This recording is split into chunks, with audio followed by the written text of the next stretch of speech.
Welcome to another episode of the Preparing for Pregnancy After Loss podcast.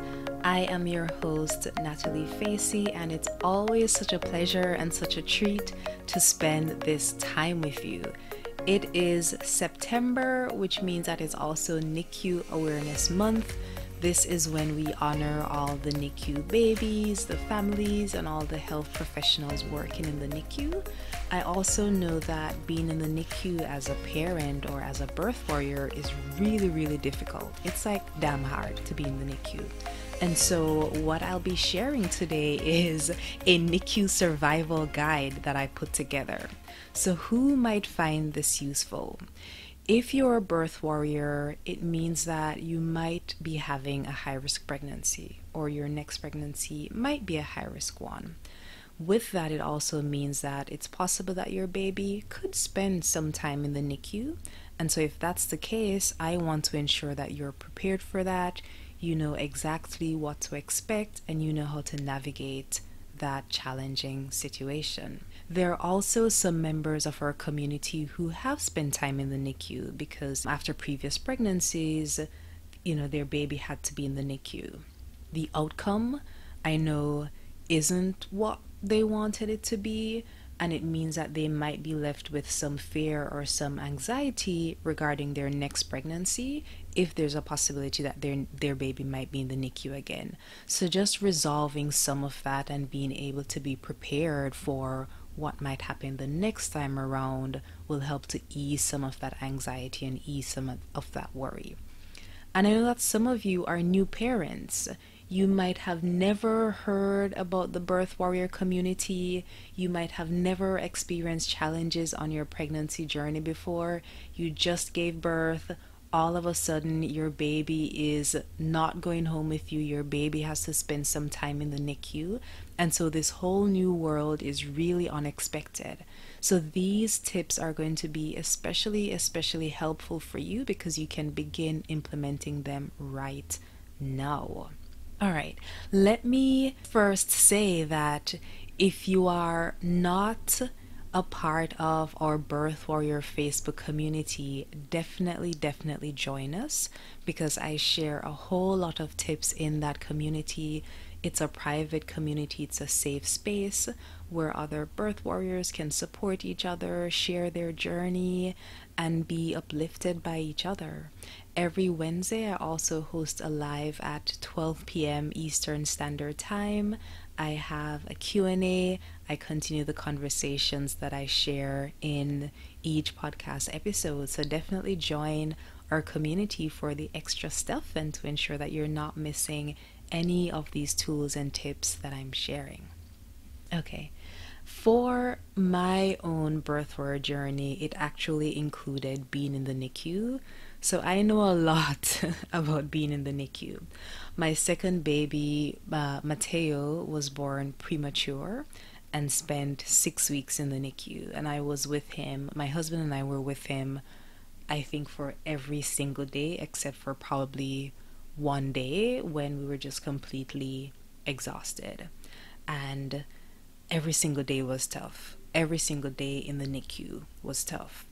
The doctors were giving my husband and me all the details of everything that was going on. What was going on with his lungs, with his brain, with his blood, with his heart, with his urine, just every single thing. And so while some things had positive markers, others had negative markers, and some were neutral, and your mind is just left spinning at the end of the day, when really all you want to hear is that everything is going to be okay and your baby will be home by X date, by 2 weeks or a month or whenever.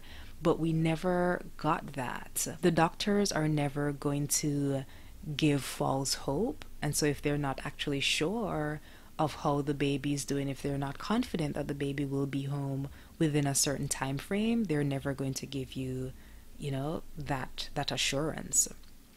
And so not having that, it can be really scary, and just constantly having all of the updates that they're sharing with you can feel really overwhelming.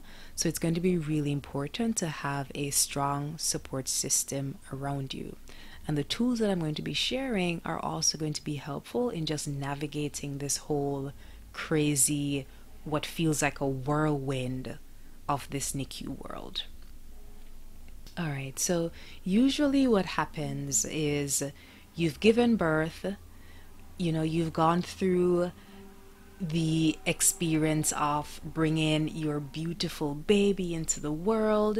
It might have been a wonderful birth experience, but it might also have been a challenging or even a traumatic one. So your baby is finally here, you're doing skin to skin, you have the opportunity to hold your baby, you think everything is okay, everything is all right in the world again because you have your baby in your arms. The doctors then tell you that something isn't what it should be, and so the baby has to be in the NICU. Like, that is scary. Or even if you were prepared, even if you were told perhaps a week or two in advance that you might be giving birth prematurely, you sort of have a heads up, right, that your baby is going to be in the NICU. But even with that, I don't think you're ever fully prepared for this great sense of separation, of going home and not having your baby. You've been pregnant for months, you know that your baby is safe inside of you for months, and you've given birth. Everything in your body, everything in your body as a parent is signaling that your baby should be with you. And when you're going home without your baby, it doesn't feel good. If you're currently in the NICU, you know exactly what I mean. If you've been in the NICU, you also know exactly what I mean. I would say that after I gave birth and my baby was separated from me in the NICU, it felt as though I had lost a body part. I was high on magnesium, and that was used to slow the contractions because I was giving birth prematurely. So as much as they could slow the contractions, it's the longer that they could keep me pregnant. It also meant that after I gave birth, I had to be in bed because my legs weren't working properly. My muscles weren't working properly. So my husband was with the baby overnight. As I was waking up, I kept asking for the baby. When can I see the baby? I kept being told that I would have to wait X more hours, until I could walk properly. And in my mind, I was like, I can walk. Let me show you. I can definitely walk. But I wasn't allowed to walk or to get up or to see the baby yet. When I woke up in the morning and was in this wasn't the delivery room anymore, but the room you go afterwards, there was just this deep sense of separation. As I mentioned just now, it felt as though I was missing a body part, something as significant as an arm or a leg. Like, that's the sense of separation that I felt, and my body could not feel at ease or at peace until I was with my baby again. So it's really tough. I'm saying all of that to say it's really tough, but you can go through it. I survived it, and I'm confident that you can survive it as well. And the tips that I'll share with you today are going to be helpful for that. So let's dive right into this survival guide. The first thing that I would recommend that you do is to start your maternity or parental leave. Just get that out of the way. Let your employer know that your baby's here and you are ready to take your time off. With that, it means that you get to be fully present with your baby and not have your mind be distracted by work or anything else that you're usually responsible for. Now, the next thing in the survival guide is to get all of the emotional support that you need, to get all the hands on deck to help with any little day-to-day things that you or your partner are usually taking care of. That means getting a tribe. And in the birthwork community, we talk about that a lot. Your tribe is the people around you who are there to support you. They're the people who've got your back. What's great about creating a tribe is that you get to set the rules. You get to decide who's in your tribe. You get to decide how they engage with you, when they engage with you, and who isn't in your tribe and who doesn't get to interact with you as you're going through this difficult process. It's going to be important to strike a balance of having the support that you need, but also creating the boundaries that you need to just keep yourself feeling sustained and and feeling protected. Okay, in terms of the boundaries that you can set, I'm going to share a few examples. So you might decide that no one gets to call you. No one is sending you text messages or calling you to check in to see what's happening with the baby. We know that family members are really eager to be updated because they know that you've given birth, they're worried about the baby, and they just want to make sure that the baby is okay. But it's also overwhelming for you to be also worried about the baby and have people bombard you with messages. And so you might decide, okay, my partner and I, we're going to send out one email once per week. It's going to come to your inbox on a Monday or a Sunday or whenever. But that one email will come to you with updates and perhaps photographs, but that's the only contact that we'll be having. If that feels a little bit too extreme, you might decide who are the people who can contact you. So maybe it is your parents or really close friends. You might also decide to have a point person who takes all the messages. So that point person might be your partner, for example, or it might be a close friend, but someone who's almost like your executive assistant. So that person is getting all of the messages and is protecting you from the busyness and the chaos and the constant bombardment so that you're able to just focus on your well-being and on the baby's well-being. Or you might decide that you want everyone to check in with you. You want them to send you lots of prayers and inspiration all day, every day. And I would say that in my case, I definitely just opened the floodgates to all of the people who are important to us. So my mom, my brother, my sister, my aunt, all of our close family members, my close friends, they're all sending messages of inspiration and prayers. Like even people who we didn't know, like friends of our friends, were praying for us and just sending us good vibes, and we loved being surrounded by that energy. So you just decide what feels right for you in this moment and communicate that to the people in your circle, because they're definitely going to be reaching out to check in because they're concerned about you and they're concerned about the baby. But again, strike that balance so that you have the support that you need, but you're also protecting your energy and your state of well-being. All right, so who goes in your tribe? Who goes in this sacred circle of yours? So I already mentioned close friends or family members. Family members are great for helping with, if they're local, they're great for helping with the day-to-day things that are essential, but you might not have time to take care of them anymore. So taking care of pets and ensuring that they're fed or walked, taking care of older children that you have, preparing meals so that you don't have to go home and prepare meals when you're exhausted at the end of the day, or handling laundry. Like those things are really great if you assign them to a family member.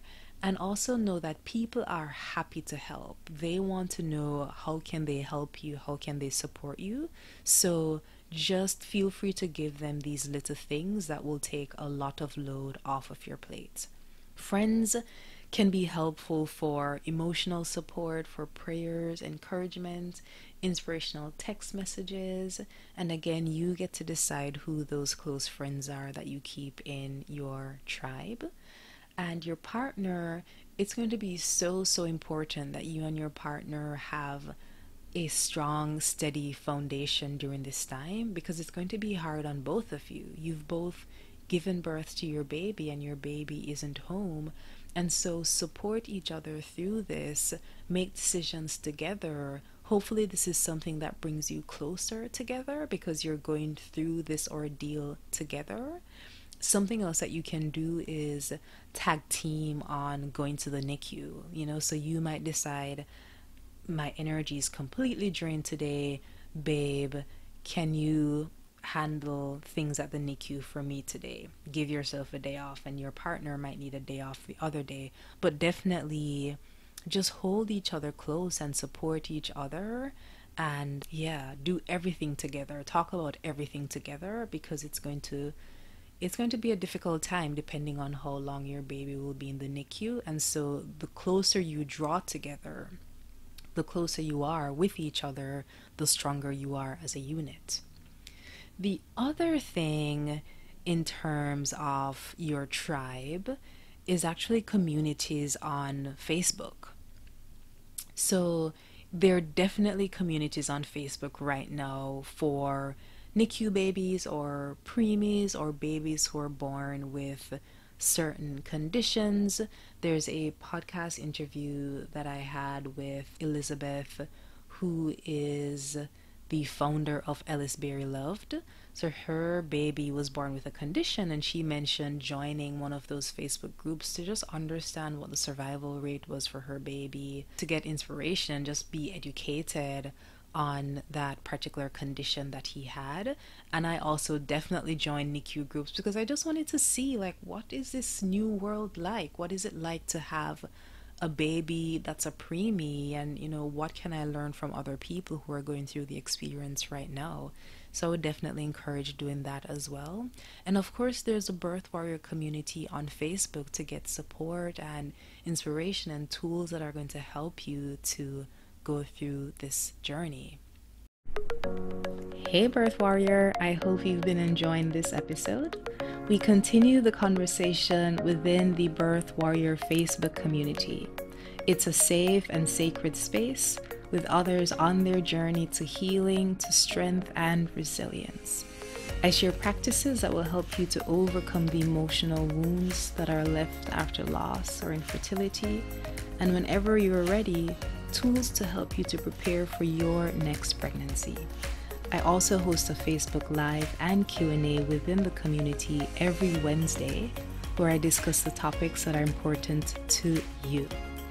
This birth warrior journey was not meant to be traveled alone, and you do not deserve to be suffering in silence. Check the show notes for the link to join our tribe. We're the Birth Warrior community on Facebook, and we are looking forward to seeing you. The other thing that I wanted to note as I talk about, your tribe and different people that you can get support from, it's that you're going to be having a survival response during this time. Because it is such a difficult time, it's very likely that you'll be in fight, flight, or freeze. It's a natural response. It's your body's natural way of protecting you from what it perceives to be a threat. But even though it's natural, it's not necessarily healthy. So I want you to take note of when you notice ongoing panic or ongoing fear, like you're constantly in this state of fear. When you have the urge to shut people out, when you're becoming defensive or argumentative, just notice those things when you're acting out of your nature, and also just give your partner the heads up that this is going to be happening. Ask your partner to look out for that as well. Look out for that in your partner. Like, your partner might be going through shutdown, which is a form of freezing. All sorts of things are going to be happening that are outside of your nature, as your body and your being is trying to respond to this really crazy roller coaster world that you're now in. So take note of that, and then give yourself grace. Understand that you're responding in this way because of the challenges that you're going through. And the next thing that I want you to do, once you just give yourself the grace that, all right, this is real, this is the world that I'm in right now, is to nurture your spirit. You're going to need to nurture your spirit so that you have the strength to keep going. You have the energy and the optimism to keep going. Ways to nurture your spirit could be through prayer or meditation. Again, it's connecting with people who love you so that you can be showered by their support. it's eating nourishing foods, like having your mom or an aunt or someone just make the most loving comfort food that you'd want them to make. Getting sleep when possible. You might be leaving the NICU late, you might be up pumping, which I'll talk about as well, and so your sleep might be just way off, but as much as possible just ensure that you're nurturing your body with enough sleep. And all of this will give you the strength to move through this challenging time. So, the next thing that I want to go into in this survival guide is what to expect in the NICU. What's happening in this neonatal intensive care unit? It's usually a very busy and loud place. I did not expect that. I expected it to be quiet like a nursery. No, that definitely is not what happens. It's very loud. There are alarm bells going off every couple of minutes or perhaps every few seconds based on what's happening with the babies. So the babies are being monitored 24/7. Their breathing, their heart rate, all of their vital signs are being monitored, which is great because it's not like babies are talking, so having them monitored will always let the team that's taking care of them know when something is wrong. What happens is that the babies might just move and then something shifts, like something that they have monitoring their skin might shift, and so the nurse might need to just go back and make sure that that thing is in place. So the alarms will go off all the time, but eventually it starts to fades in the background as you just focus on your baby. It just becomes a background noise that's there, but expect that it's going to be a loud place. Your baby is going to be assigned a nurse. I think the shifts that the nurses have might be 12 hours. So one nurse might be taking care of your baby and probably a couple other babies over the course of 12-hour shifts. The nurses really get to know your baby. I'm convinced that they get to fall in love with your baby. They talk about how cute your baby is, and you can ask them about the baby's day and like what's different with the baby. So over time, the longer that you're there, it's the more of a relationship that you'll develop with your baby's nurse. And the nurses are always changing, so you'll meet different people, but you'll get to know most of them over time, depending on how long you're in the NICU. One thing that I love about the NICU is that you typically have 24-hour access. So as the parents, you can go in the NICU at any time. And I think you can also give 24-hour access to a caregiver. If it isn't that you can give them 24-hour access, I think they can go within a certain time frame, but without your permission. So let's say that you want your mom or your dad to be able to check in on the baby, then you can also give them access as well. I'm not sure how different things are as we're in the midst of this new COVID era or whatever it's called. As we're in the midst of COVID, I'm not sure how things have changed, but definitely check with your hospital to see what access you have. You can also call the NICU at anytime, to talk to your nurse or the nurse taking care of your baby to see how your baby's doing. So I have been up pumping early in the morning, like 2 or 3, and I just wanted to hear about my baby and wanted to know how he was doing, and I called the nurse and she answered, and she's happy, always happy to answer, to just let me know how the baby is doing, because it's really, again, the separation is really difficult.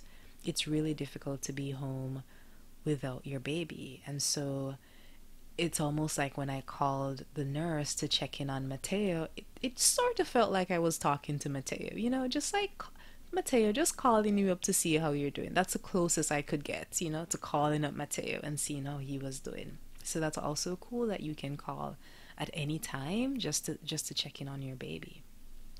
All right, let's talk about what happens when visiting your baby. You have to wash your hands, which is good. Baby skin is very delicate. Baby is more susceptible to infections and diseases, and so it's good that you're cleaning your hands all the time. You'll see signs all around reminding you to clean your hands. The nurses will remind you to clean your hands, and so you'll never forget. I'm sure now everyone is being asked to wear masks as well. Yeah, just a reminder, you'll always be asked to wash your hands before connecting with the baby. All right, so I wanted to share things that are going to be helpful for your baby's development, and it's how you can directly be involved in your baby's healing process, which is amazing. The first is skin to skin, and either parent can do this. I'm sure that your hospital will tell you about it if it is that the baby can actually come out of the incubator, because based on the baby's gestational age, or anything that the baby has that might limit it, it might not be able to come out of the incubator. But if it can, then the nurses and the doctors will definitely recommend and allow for skin to skin.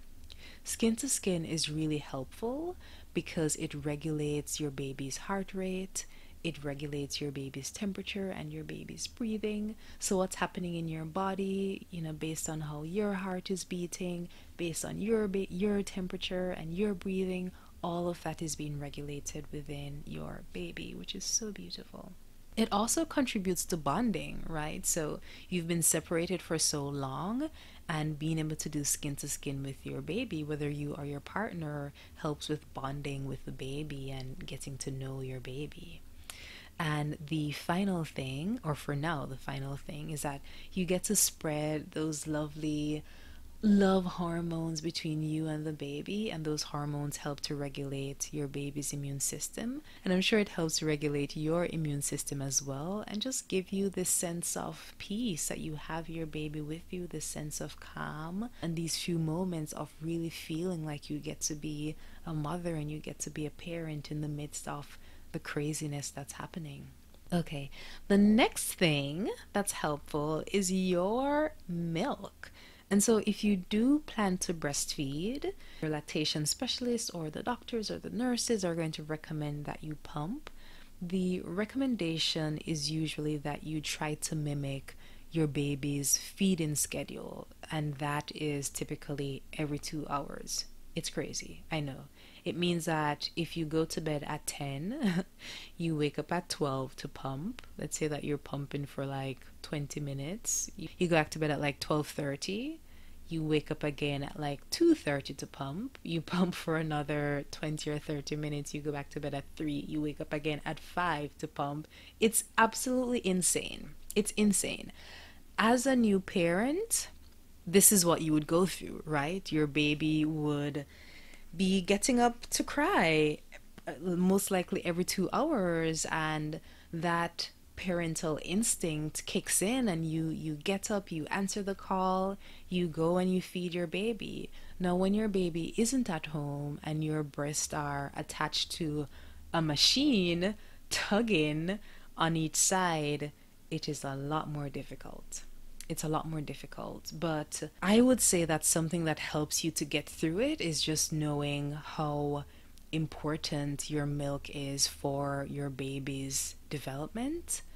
And for me, while I was doing it, it really felt like the main thing that I could do as a mother and the main thing that I could do to help my baby to survive, right?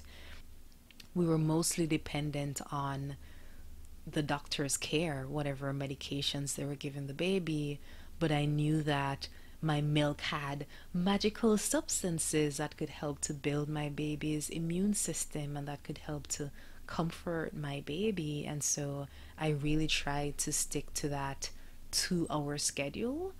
I would say that whenever it didn't happen, I felt immense guilt. Like, oh my gosh, I can't believe that I missed an alarm clock. I can't believe that I didn't wake up in time.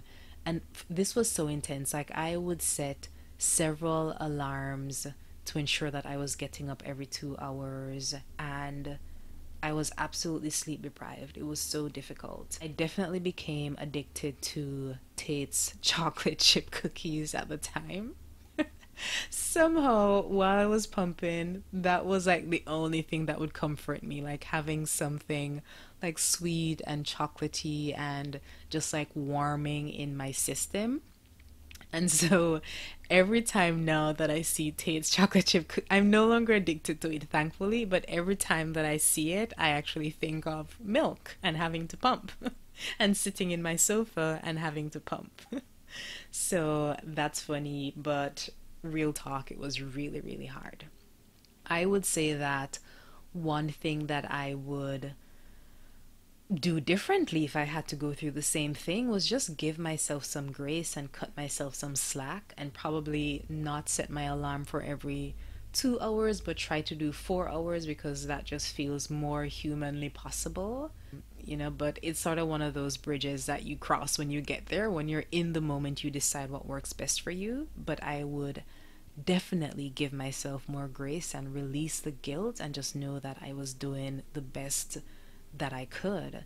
And so if you're having to go through this same thing, like having to wake up every 2 hours to pump, or just doing something that is really hard, doing something that has never been demanded of your body, give yourself some grace and know that this is new to you and that you're doing the very best that you can.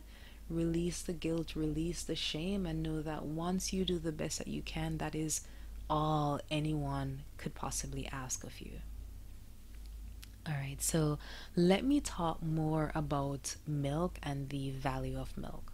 Well, before that, let's talk about where you can get a pump. So you can rent a pump from the hospital. I don't know if that has changed based on, like what's happening with COVID, but typically you can. Or you can also buy a new pump that you can get covered through your insurance. All right, so let's jump to the milk now. The first stage of your milk isn't like the white milk that we typically see. It's a form of milk called colostrum. This form of milk is nutrient dense. It's so rich with the nutrients that your baby needs. It's like custom made from your body for your baby. It's yellowish, it isn't going to be white, and it contains antibodies that are important to protect your baby against diseases. And so while your baby's in the NICU and might potentially not be fully developed, having those antibodies are going to be so important for your baby. You can pump right there in the NICU when you visit your baby. You can also pump at home and bring the milk to the NICU, and the nurse will feed the baby with your milk when it's time for the baby's feeding.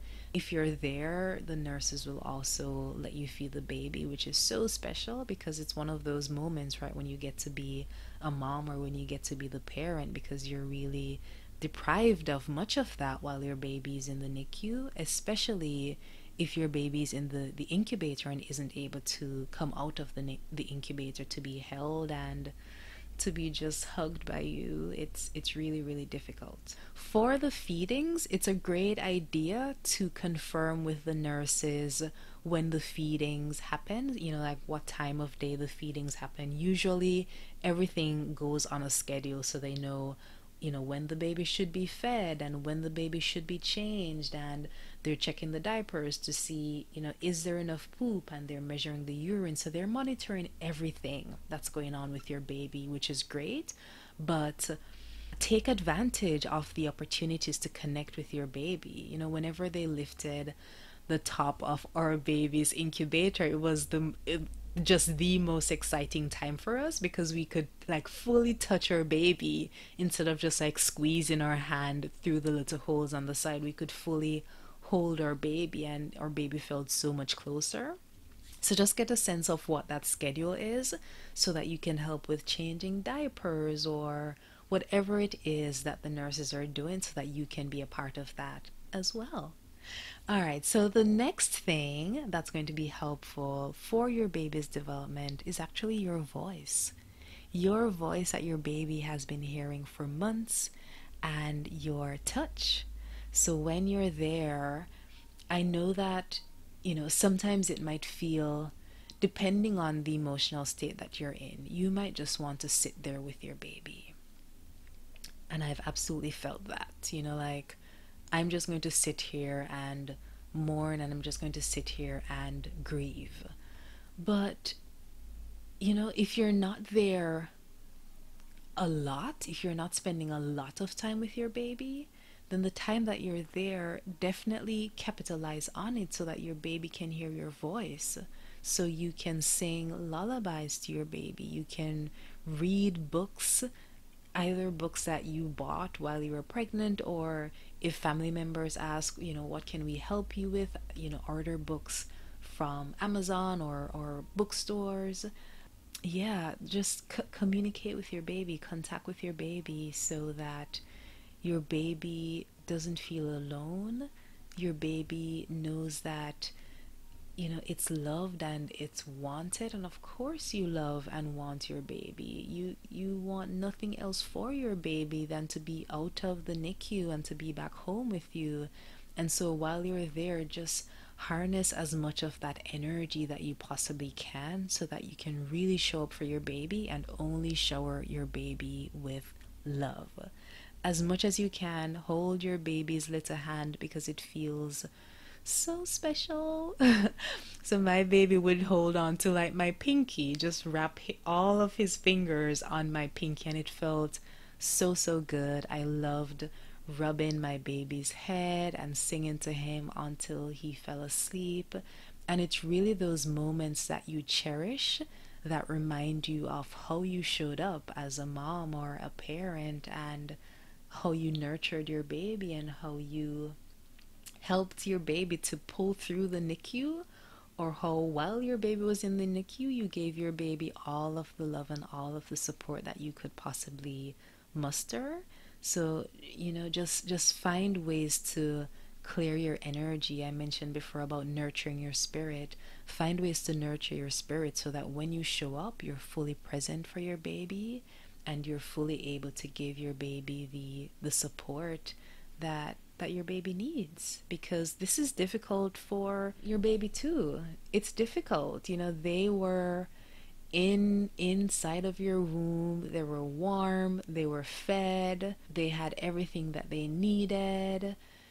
They were rocked when you were walking. They just had everything that they needed. It was like a self-sustaining system inside, right? And now they're outside of your womb.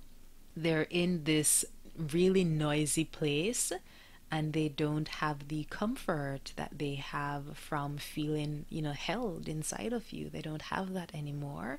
And so your baby's also going through a difficult transition. They're like, what the hell? What happened? Where's my mom's voice? I can't hear that anymore. What's happening?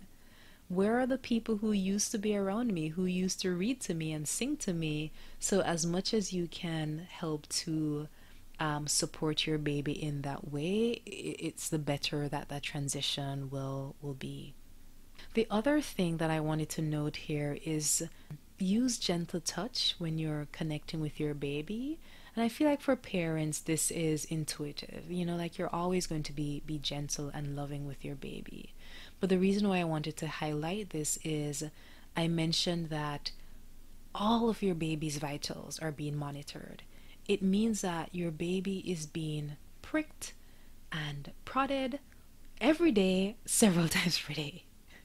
And so it's like hard for your baby. Like your baby's getting injections, and they're doing blood draws, and they're testing sugar levels, and they're just like all these things that are happening, poking and pricking. And I imagine that it's so freaking uncomfortable for a baby to be totally at peace for several months, and then just be going through all of these things all of a sudden. And so to balance that out, just connect with your baby with so much love, with so much gentleness, so that it isn't just all the pricking and the prodding that happens. Yes.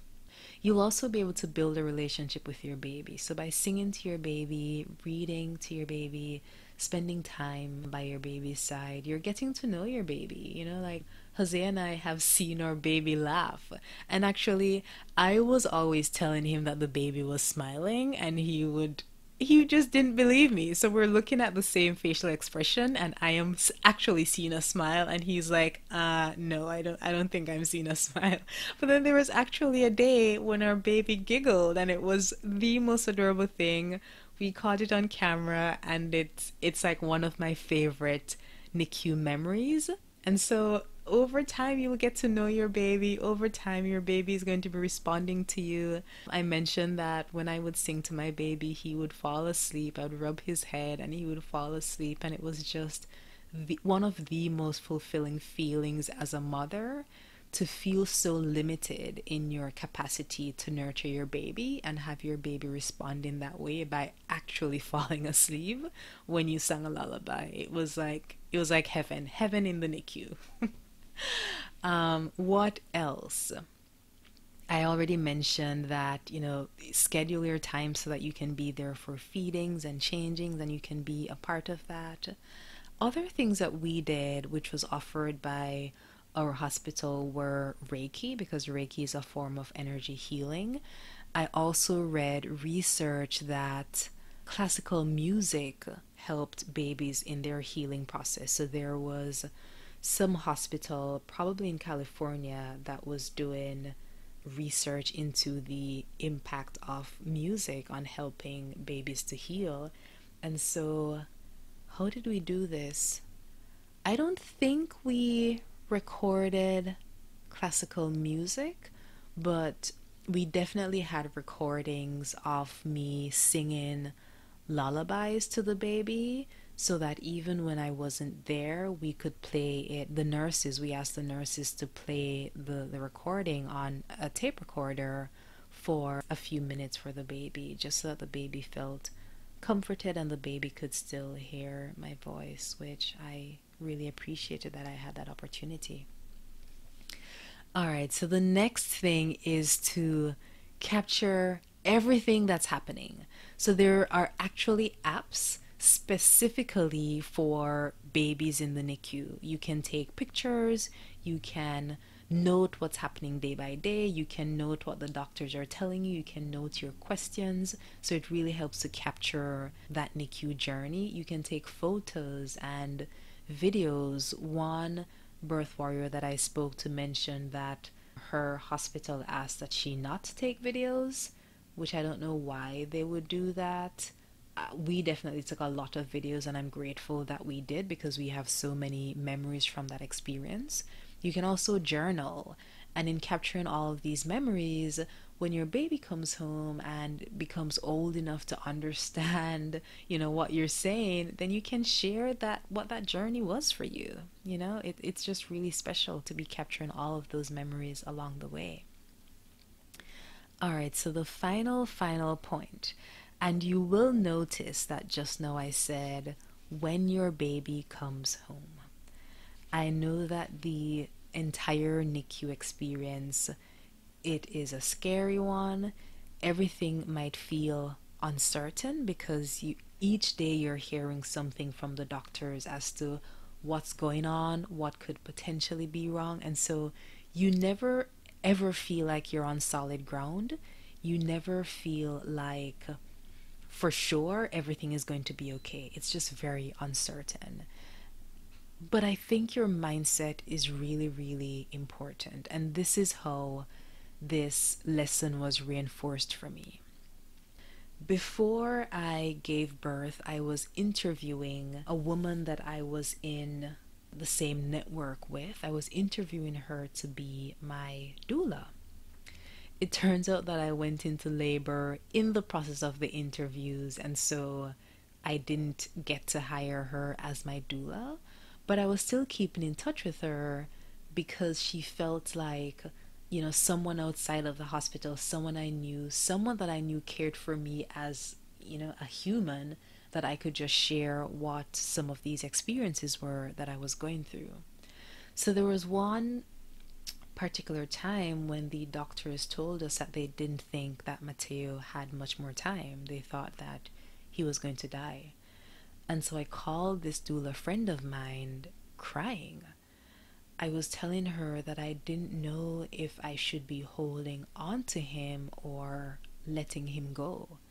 I am a deeply spiritual person, and I believe that, these souls, when they come in, they choose whether or not they want to stay, or they choose whether or not they actually want to go.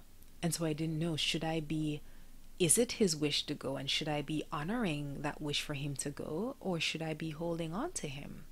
And I'll never forget her words. She said, hold on to your baby. That's your baby. And that's all I needed to keep going. That one conversation and those words, hold on to your baby. That's your baby. And what I realized was I could only be one thing. I couldn't be in the state of letting him go and preparing for his death, while also being in the state of holding on to hope and holding on to the belief that he might actually pull through it. I had to be one or the other. And I decided that I was going to keep holding on. I was going to keep believing that it was possible that he would pull through it. In order for me to show up at Mateo's bedside each day with optimism and with the energy to sing him lullabies and with happiness, with hopefulness for the future, I had to keep believing. If I didn't keep believing, I don't know how I would have gone through those final couple of weeks when he was in the NICU. I sincerely don't know how I would have done that. I had to keep believing. And so my final message to you is to keep believing. When you keep believing, you'll be inspired to take the action, or to ask the questions, or to look for the second opinions that might actually help your baby to pull through it. And again, I believe that your baby has a choice in the matter. I believe that your baby is a soul that's coming in, and if the conditions aren't right at the moment, your baby might decide, this isn't what I want for myself, and your baby might decide to not stay.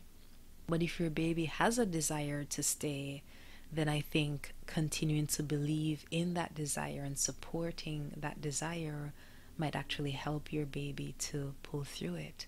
And this is something that's really difficult, and so it's always going to be up to you and your partner to decide what approach you want to take. But I know that personally for me, I had to keep believing.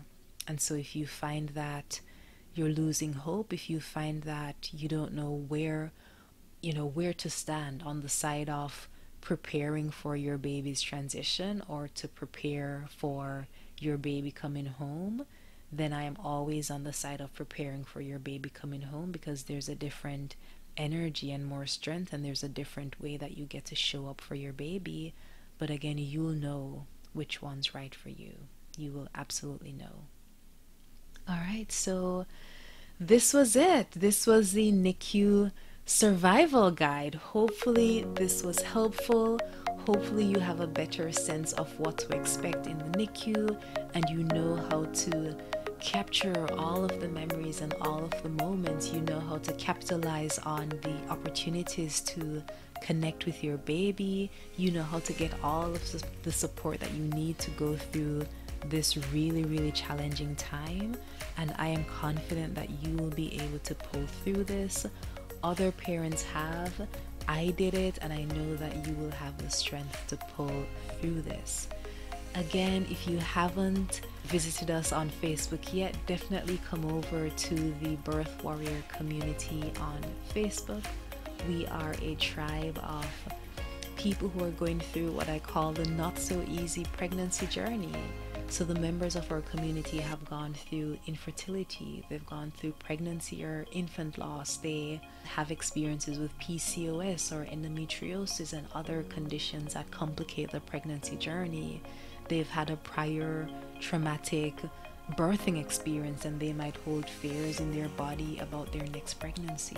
So know that come into this community, you'll have the support, you'll have the fuel that you need to keep going. And of course, I am always sharing tips that are going to be helpful for you and the rest of your journey. So come on over, join us. We're excited to have you. Look out for another episode of the Preparing for Pregnancy After Loss podcast in another 2 weeks. And I know that I had promised you an episode on using art, colors, and fragrances in the process of your healing. That's definitely still coming. There are some goodies that we're putting together for that episode, and we want to make sure that is exactly what we're hoping for it to be. So know that that is coming. But in the meantime, share this with someone that you know really needs to hear it, and come over to our Facebook community so that we can give you just all the love and all the support that you need. Thank you and have a wonderful week, and I will speak to you next time.